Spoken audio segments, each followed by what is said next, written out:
What it do, baby? It's your boy Enrico, and I'm back again. Happy holidays to everybody out there. Merry Christmas, Happy Kwanzaa, whatever you celebrate. I hope you enjoying the holidays with your family members and your loved ones.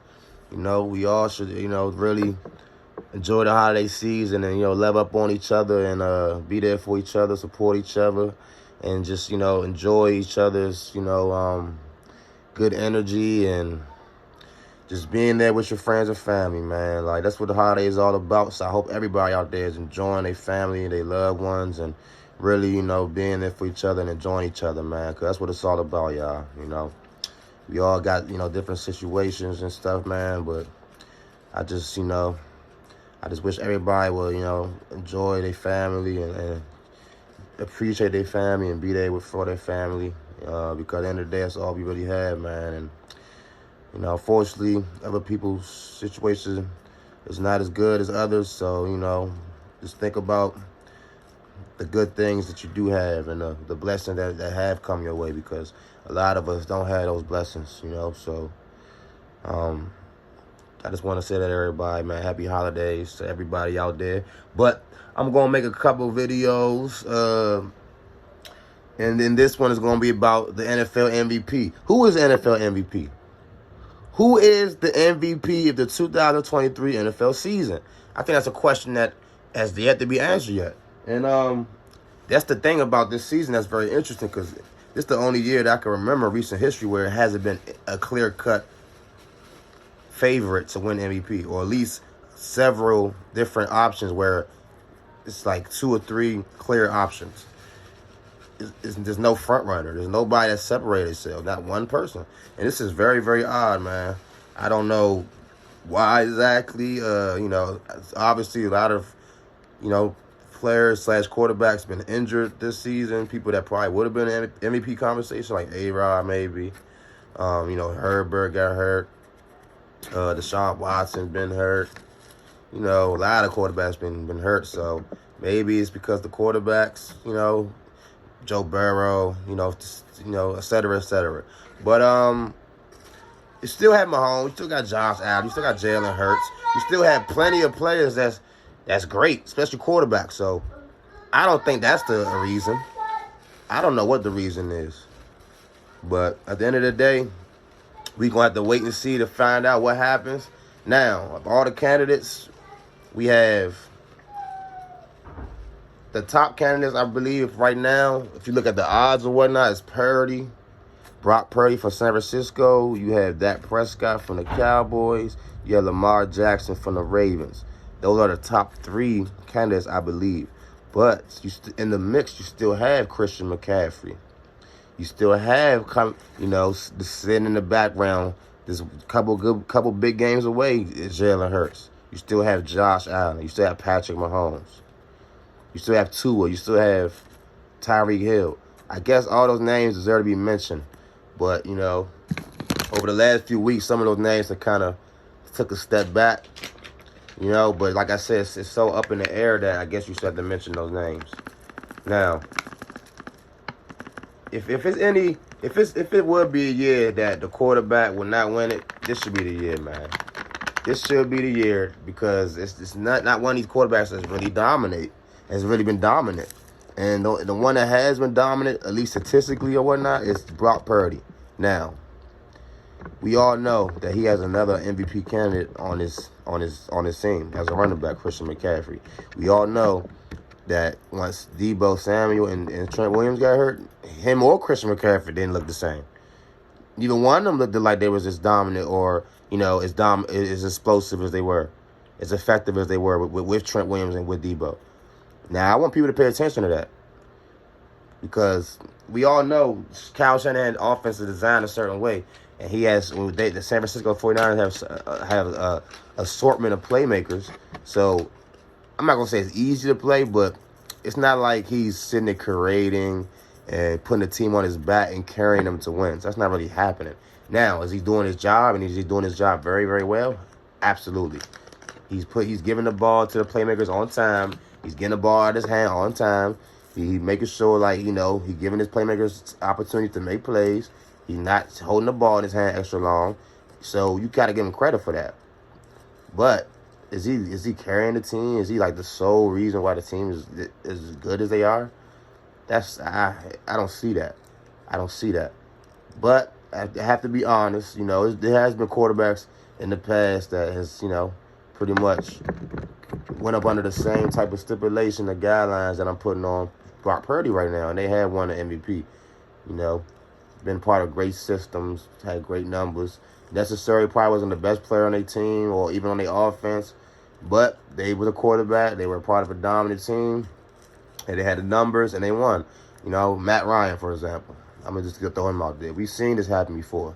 So, I'm not going to make it seem like it's just unprecedented or it shouldn't be happening or it's unheard of or it doesn't make sense, because that's not true. So, we have to take it for what it is, man. Right now, Brock Purdy looking like he's the leader in that clubhouse, man. And it's still 2 more weeks to for somebody to change the perspective of the public in Vegas, because in Vegas they got him as the leader right now. If you talk to everybody, they pretty much saying he's the front runner.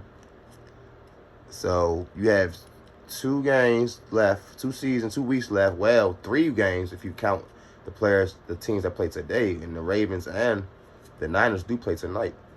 So Lamar Jackson and Purdy will have a chance to really stamp their name in this MVP conversation one way or the other. They will have a chance. They will have an opportunity to make their statement tonight. And Lamar Jackson, let me segue right into him. He has an opportunity of a lifetime. The whole country, you going to San Fran, the big bag Niners, they've been rolling, they've been smashing everybody. After they then got healthy and came back after their bye week, after their little 3-game losing streak in the middle of the season, they've been steamrolling everybody.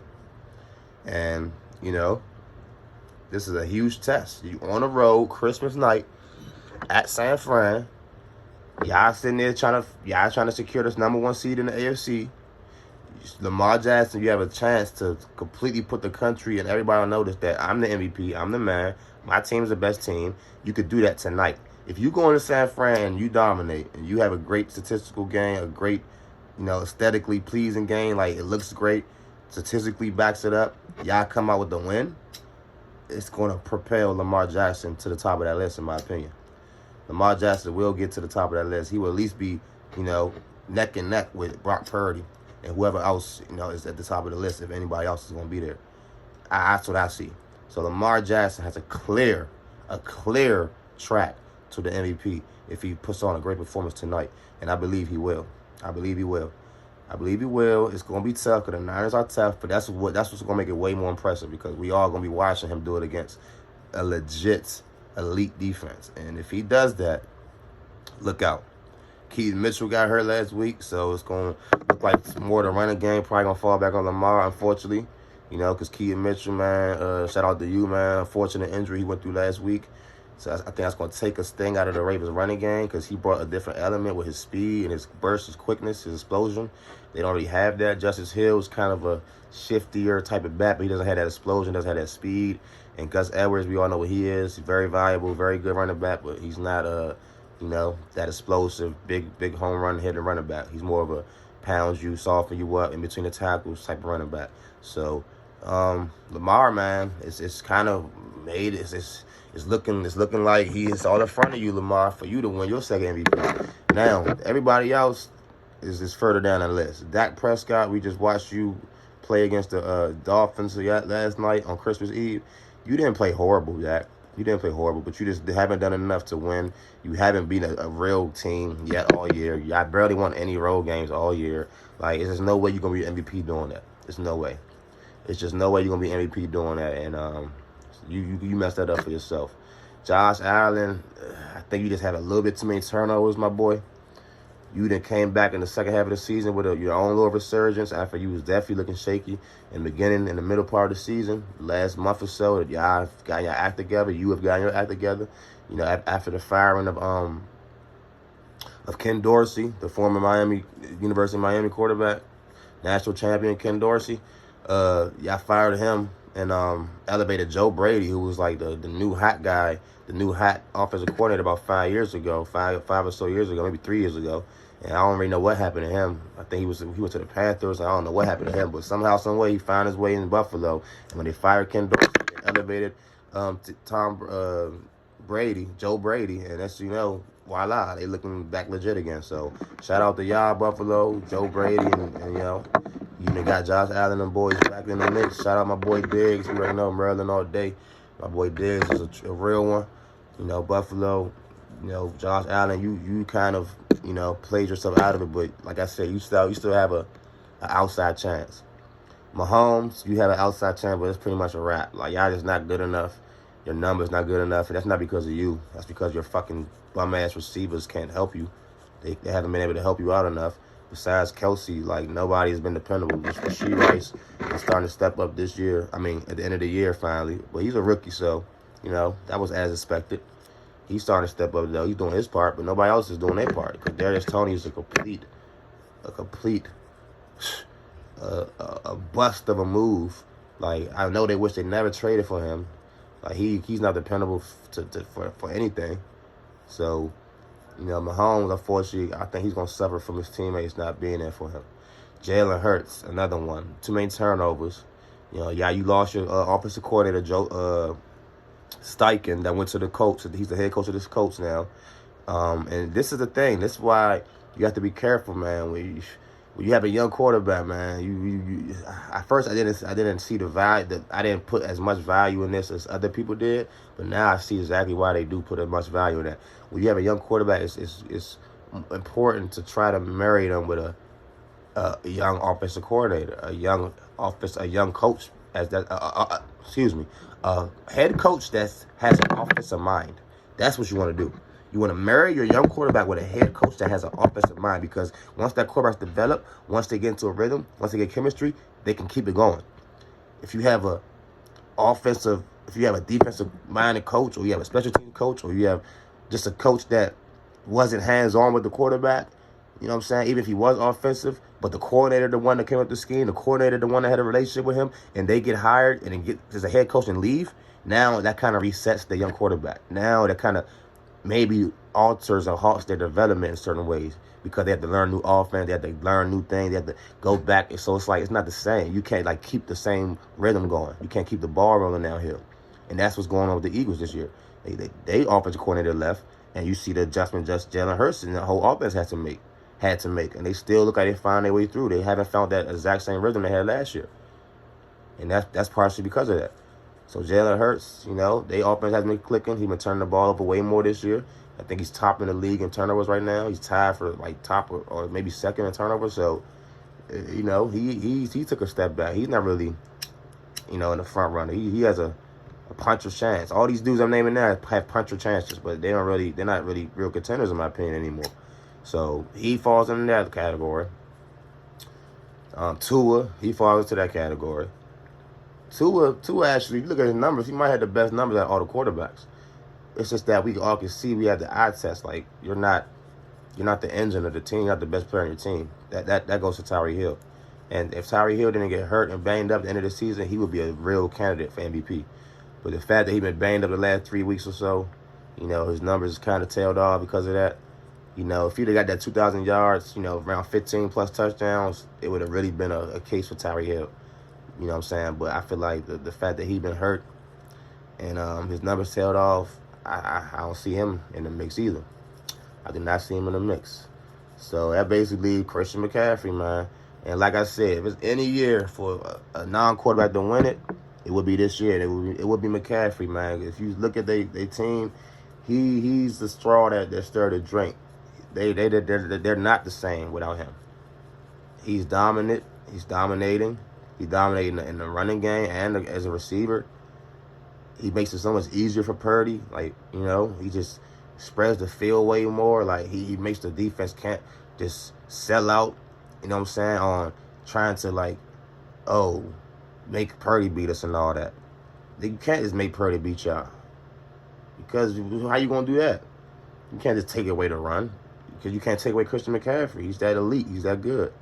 So that helps Purdy out a lot. That helps the offense out a lot. Christian McCaffrey, man, is a stud. And he legitimately deserves to be mentioned in this conversation. And if he ends his season off very strongly and Purdy doesn't, we really going to have to consider giving him the nod over Purdy, man. Like, we can't just make this a quarterback award. If it's a quarterback award, just say it. Just say the MVP is the best quarterback, and then the offensive player is the real MVP or something. Like, you know, you can't just keep giving it to quarterbacks just because they're quarterbacks, man. I get it, but they actually have to deserve it. They actually have to earn it. And this year is very, very close. It's up in the air, man. Nobody has distinguished themselves. So whoever finishes the end of the season strong, man, running backs included, receivers included, they should be considered for the MVP. Now, if I had to go with somebody right now, I ain't going to lie, I probably would pick Purdy, man. You know, he's been very good. He's been very, very, very good. And it's like, much as I want to give it to McCaffrey, or I would have gave it to Tyreek if he had stayed healthy and kept putting up his numbers, it doesn't feel right to just, you know, Purdy is doing well enough where he's a legit, you know, MVP right now. So nobody else takes it from him. I would definitely just have to give it to Purdy, you know. And yeah, that you had your chance. You fucked it up last couple weeks. You really were right there. You messed it up. Tua still has a real good chance to me. Lamar has a real good chance to me. And everybody else, man, you just gotta have a Heisman moment or something. They gotta do some extraordinary stuff these last couple of weeks to win it. But anyways, it's an interesting year for MVP, man. It's up for grabs. There's no clear favorite, like I said. So what do y'all think, man? Who y'all think the MVP is? Do y'all think Christian McCaffrey should get consideration? Tyreek Hill? Or maybe another non-quarterback? In the beginning of the season, I definitely had Micah Parsons and Myles Garrett very high on the list, but they both tailed off. You know, so what do y'all guys think, man? MVP. Who y'all think the MVP is this season? Should non-quarterbacks get consideration and be considered for MVP, or should it be a quarterback-only award? What do you guys think, man? Give me some feedback in the comment section. You know, I'd love to hear y'all perspective on this. It's your boy Enrico. You know, I'm bringing y'all content all the time. Like I said, I hope everybody enjoy their holidays. Happy holidays. Like, subscribe, all that good stuff. You know, enjoy the holiday with your family, everybody. Enjoy your loved ones, man. You know, just enjoy the blessings, man. We don't know how much we're going to have. You know, how many blessings we all going to have. So you should cherish every single one of them and not take it for granted, man. So I just, you know, cherish it, being able to talk to y'all right now. You know, I cherish being able to just, you know, see another Christmas and another holiday season, man. So I appreciate it all. And I hope that y'all like, subscribe, like I said, comment, all that good stuff. Make it your best time. Till next time, it's your boy Enrico. I'm going to give y'all some more content. Y'all already know what it is. Until next time, everybody. Peace.